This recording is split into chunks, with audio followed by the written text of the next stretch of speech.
This video is sponsored by Card Kingdom. You can find all the cards featured in this video in their store if you follow the links in the description below.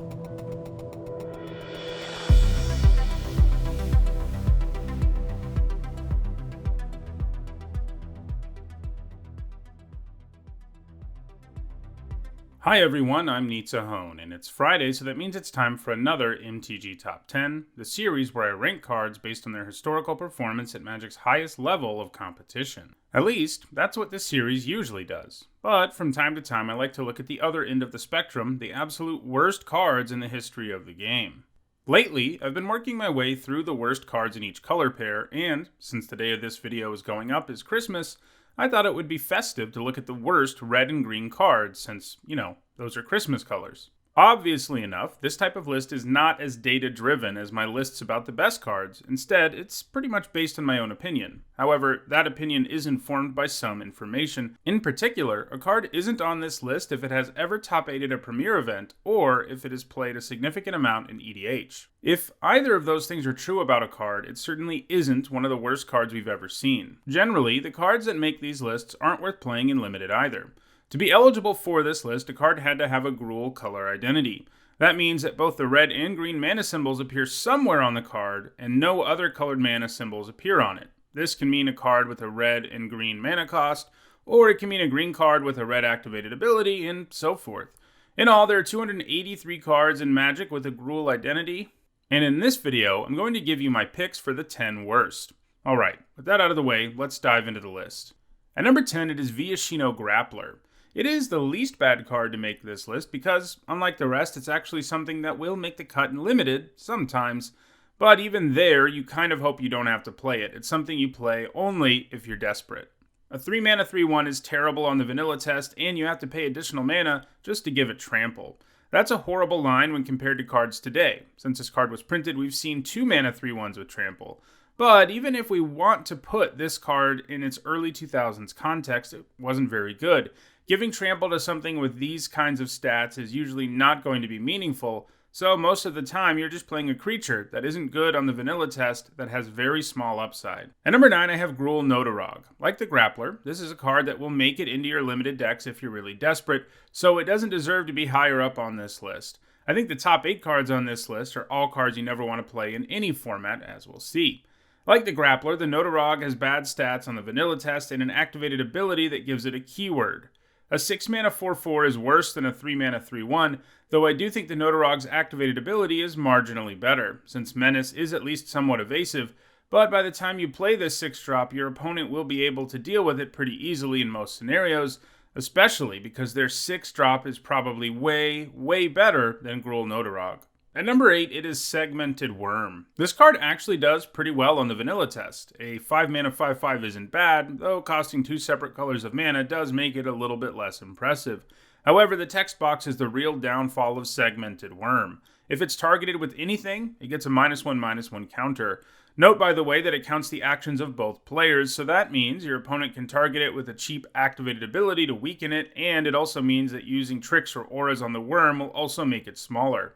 It's not difficult to get completely blown out in combat thanks to this ability, since it really isn't that hard in most formats to find a way to target a creature repeatedly. At number 7, I have Primal Visitation. So, I'm well aware I dislike auras more than the average person, but this one is really bad. The main reason I'm skeptical about mini auras is because of the massive risk they involve. If your opponent can blow up the creature you target with the aura or blows it up on a later turn, you get 2 for 1, and that's absolutely devastating. Putting all your eggs in one basket is generally very dangerous. Auras have to do one of 2 things to really make up that ground. One of those things is that they somehow provide value regardless of whether the creature you put it on dies. Examples include auras that are cantrips or auras that make a creature token when you play them. The other possibility is that it gives such an impressive boost at an efficient enough rate that the risk is worth it. Neither of those is true about Primal Visitation. +3/+3 and haste for 5 mana is just not a good deal, and the thing that really irks me about this card is how useless haste is on it. If you have cast a creature on your turn, you probably aren't going to have the mana left over to then put this aura on the creature to give it haste and let it attack right away. People always try to argue, well, what if I put this on a creature with hexproof? And yeah, That does help you avoid a 2-for-1, but there are literally hundreds of auras that give more efficient boosts than this, so there's no reason to play this. At number 6, I have Sandgrite Surge. This card is terrible for very similar reasons to Primal Visitation. It may not be an aura, but a sorcery speed pump spell isn't that far off. And sure, for 6 mana, you do give your creature double strike and a stats boost, but you can basically never cast this unless your opponent is completely tapped out because of the blowout that is very likely to come your way. Additionally, since it's a sorcery, you can't surprise your opponent with it or anything like that. You have a very narrow window in which you can play it. And honestly, if this was an instant, it would certainly be better and a really annoying card in Limited, but it still wouldn't be very good just because it costs so much freaking mana. Some people may say, well, what if I use it on an unblockable creature, or one with trample? And you'd be right that in those situations it'll be scary, but you still have to contend with the fact that a simple bounce or removal spell completely wrecks you, even in those ideal situations. At number 5, it is Marhault Elsdragon. If you've been watching this series on the worst cards in each 2-color pair, you've probably become pretty familiar with how horrible most of the Legends from Legends are. Legends was the first set to have both multicolored cards and legendary permanents. You'd think that would mean that Wizards would really push these innovative new cards. I mean, that's what they do with new mechanics today, sometimes to a fault. Instead, in this case, it seems like Wizards was really concerned they would be too good, despite the fact that legendary creatures came with significant downside. When Legends came out, that downside was different than it is today. Back then, all Legends were restricted, meaning you could only run one copy in your deck. Generally, being multicolored is a downside too because it's harder to cast the card, and yet, we got things like Marhault Elsdragon, a 6-mana 4/6 with Rampage 1. You may not be familiar with Rampage, since it was retired a long time ago for not being very good. It means that if Marhault Elsdragon is blocked by more than one creature, he gets +1/+1. Yeah, that upside is minimal, and certainly not enough to overcome the major shortcomings of this card. At number 4, it is another legend from Legends, the Lady of the Mountain. She's a vanilla 6-mana 5/5. Obviously, that's a terrible deal for all the same reasons that Marhault Elsdragon is bad. Although, while these two legends are certainly bad, Gruul may actually have a claim at the most not terrible legends in Legends, as even the two who made this list are better than a lot of the other ones we've seen in this series. After all, this is the last legend from Legends on this list, and we still have 3 more cards to look at. At number 3, it is Wind Reaper Falcon. A 3-mana 1/1 with flying is really, really bad, and while adding protection to blue certainly makes it a little bit better, 3 mana is still way too much to be paying for this card. Protection on a small creature just isn't that meaningful. Sure, I guess it can block blue creatures forever, and it can't be targeted by blue things, and blue creatures can't block it. But is any of that really going to matter on a 1/1? Probably not, especially because that 1/1 costs 3 mana. At number 2, it is Surge of Strength, which is an absolutely horrible combat trick. So, for 2 mana, this card gives a creature +X/+0 in trample, where X is equal to that creature's converted mana cost. If that's where this ended, it wouldn't be a terrible card, though it wouldn't be a great one either. That type of effect is too situational for most decks to want to bother with it. After all, your creature generally isn't going to win combat thanks to that boost. They're just going to make it so they can trade with a creature they may not have been able to trade with otherwise, and even adding trample to the mix isn't that exciting. You're still getting 2-for-1 in most situations.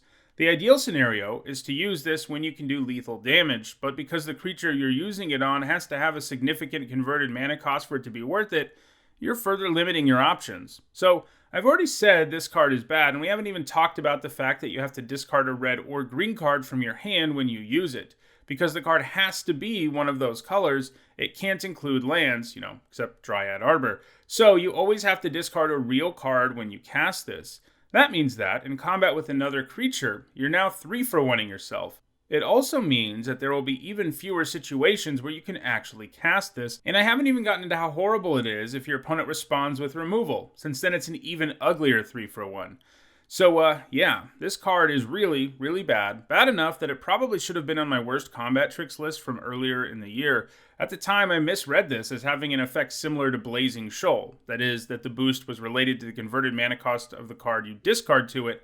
But now that I've actually read the card, it is absolutely terrible. But still not quite terrible enough to be the number 1 card on this list. Instead, that Dishonor goes to Fossil Find. So, unlike the other cards on this list, Fossil Find isn't actually harder to cast, because it costs hybrid mana, which means you can pay red or green to cast it. But that's pretty much all Fossil Find has going for it.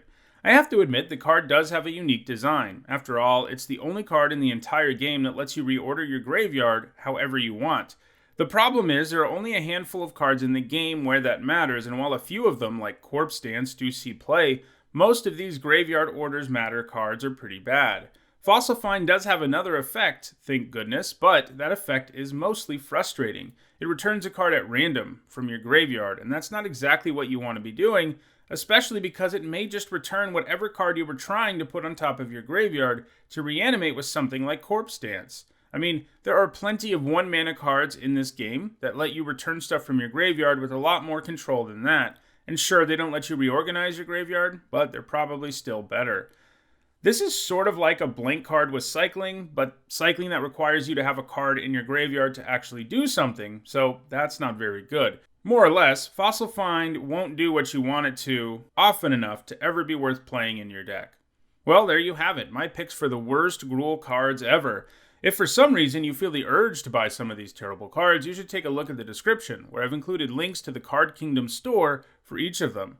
If you enjoyed this video, don't forget to like it and share it so that others can enjoy it too. If you want to make sure you stay on top of new MTG Top 10s as they come out, don't forget to subscribe and turn on notifications.